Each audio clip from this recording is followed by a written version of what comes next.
air kencing unta. Silakan diminum. Monggo untuk testimoni. Iya, yuk lagi. Obat. Ya, yang banyak Pak, nggih. Ayo.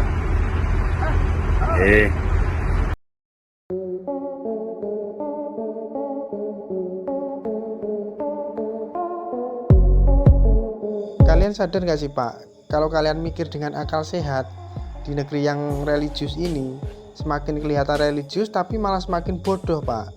Masyarakat kita ini sering melakukan hal-hal tolol tapi merasa paling benar soal beragama. Di Indonesia ini jualan apapun, seenggak masuk akal apapun jualannya. Kalau dilabeli pakai agama bisa laris manis Pak. Sampai kencing unta pun bisa diminum dengan senang hati tanpa merasa jijik. Air kencing unta. Silakan diminum. Monggo untuk testimoni. Iya, yuk lagi. Obat. Ya, yang banyak Pak, nggih. Ayo. Alhamdulillah Bapak Rohman sudah minum kencing unta. Bagaimana Pak perasaannya setelah minum kencing unta? Alhamdulillah pahit. Pahit ya. Tadi susunya gimana kalau susu? Susunya enak. Enak. Kalau yang ini apa namanya? Kencing untanya bagaimana? Pahit juga. Pahit ya. Ya. Mereka suka hilang akal karena dari dulu dicekoki pola pikir tolol, yaitu yang penting nurut dan imani. Karena iman gak bisa dipikir pakai logika. Dan kata-kata lembut ini terus merasuk ke generasi dan tanpa disadari membuat tolol masyarakat kita Pak. Dan bagi saya semua itu karena ulah pemuka agama. Pemuka agama dari dulu yang menghambat pola pikir bangsa kita Pak. Tujuannya ya biar dagangan mereka selalu laku Pak di negara kita. Dan mereka ini terbukti sukses Pak di Indonesia ini. Kalau kalian mudah emosi silahkan skip dan tinggalkan video ini. Karena video ini saya tujukan buat orang yang berpikir pakai otak. Dan kenapa saya selalu mengkritik pemuka agama? Ya kalian lihat saja Pak, di Indonesia ini sangat mudah sekali orang bergelar ustadz, habib, gus atau kiai tanpa ada standar khusus buat kriteria dakwah. Yang penting kelihatan agamis ya, masyarakat langsung menghormati dan menganggap mereka ini lebih suci Pak. Padahal mereka ini bertarif puluhan juta semua Pak. Dan saya menganggap mereka ini hanya memanfaatkan ketololan masyarakat kita dalam menyikapi agama. Ya harus kita akui, di Indonesia ini ladang subur buat jualan agama Pak. Pemuka agama di Indonesia ini sukses semua. Masyarakat rela mendatangkan mereka dengan tarif puluhan juta. Saking banyaknya penceramah di Indonesia ini malah membuat masyarakat kita jadi bodoh Pak soal agama. Karena ceramah mereka ya seputar itu-itu saja Pak, tentang karomah atau mukjizat zaman dahulu. Tidak ada ceramah yang membahas tentang cara supaya hidup lebih cerdas dan maju. Memang Pak, kalau masyarakat bodoh jualan mereka bakalan laku terus turun-temurun. Dan saya juga nggak heran ada beberapa aliran agama yang mengharamkan internet atau ilmu modern lainnya dengan membawa dalil dan ancaman dosa. Ya tujuannya biar masyarakat bodoh dan mudah diatur Pak. Saya ulangi ya Pak, supaya masyarakat bodoh dan mudah diatur. Negara yang ngakunya paling religius ini tapi realita masyarakatnya bodoh dalam beragama Pak. Kenapa saya bilang bodoh? Karena masyarakat kalau sudah diberikan dalil atau ayat suka hilang akal sehatnya Pak. Sampai hal yang di luar nalar pun bisa dipercaya. Makanya jangan heran Pak kalau kelakuan masyarakat kita ini malah lebih kelihatan tolol. Kenapa saya bilang tolol? Kencing unta saja Pak bisa diminum dengan entengnya. Kurang tolol apalagi coba Pak. Garam biasa tapi kalau sudah diberikan doa dan diberi nama garam ruqyah, harganya bisa naik berkali-kali lipat Pak. Dan anehnya itu semua laris Pak di negeri ini. Air doa atau sabun penangkal jin juga ada Pak, dan itu semua laris. Garam ruqyah aja ini bisa dimakan nggak? Bisa banget Beb. Nih ya, aku setiap hari selalu emut si garam ruqyah aja ini sehari biasanya 3 kali. Padahal efeknya kalau kalian jujur ya tidak ada Pak. Tapi biasanya pembeli produk tersebut terlanjur gengsi mengakui bahwa produk yang mereka pakai tidak ada efeknya. Itu semua karena dibutakan oleh embel-embel agama Pak. Dan pada takut kualat kalau berprasangka sama produk tersebut. Ada lagi yang lebih parah Pak. Ada banyak jamaah yang antri cium tangan atau meminta air dari celupan tangan pemuka agama. Bahkan sampai rela nyium kaki, seolah-olah kelakuan tersebut memberikan suatu keberkahan. Karena pemuka agama dianggap manusia suci Pak. Nah ini kan tolol sekali Pak. Dan Nggak heran banyak brand produk bahkan politik di Indonesia ini supaya laku keras ya diembel-embeli agama.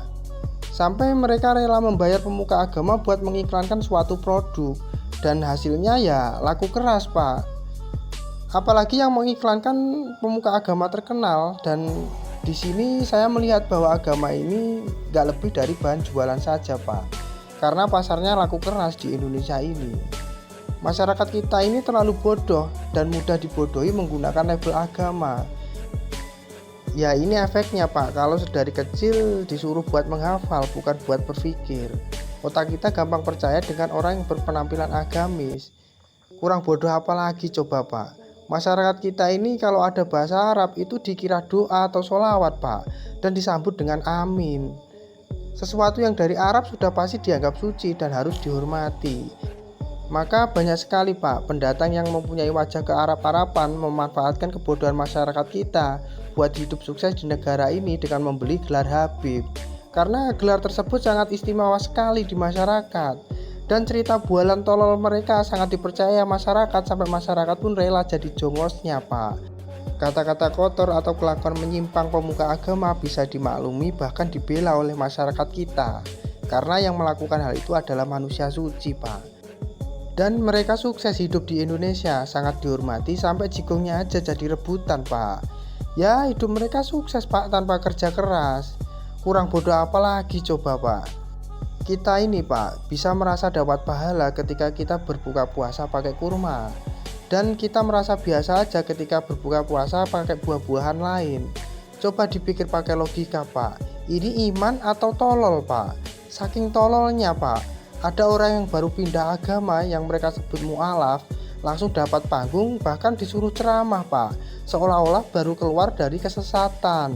Maka jangan heran banyak artis atau pengusaha besar jika kena masalah ya jadi mu'alaf solusinya supaya tetap dicintai masyarakat. Ini memang realita yang sangat miris sekali, Pak.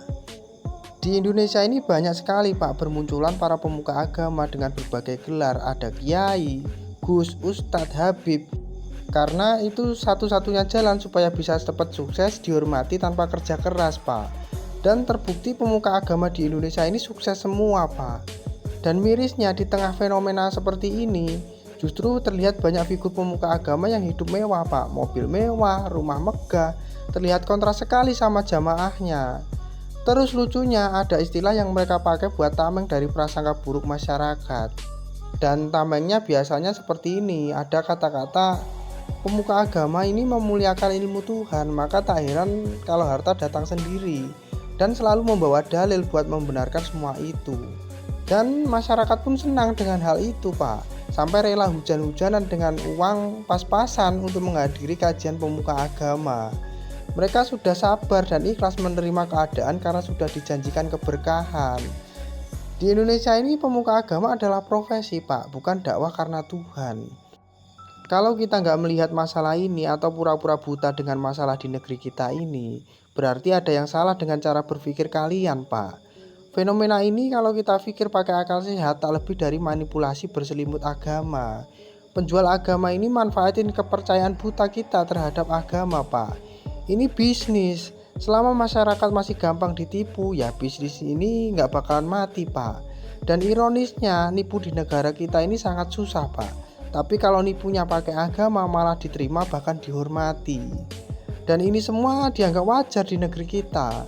Mereka memanfaatkan kebodohan masyarakat kita, Pak. Penyakit masyarakat kita ini dari dulu adalah malas berpikir dan mudah percaya sama otoritas tertentu. Terutama yang berembel-embel agama, Pak. Selama masyarakat kita bodoh dan malas berpikir, selama itu juga generasi kita dibodohi penjual agama, Pak.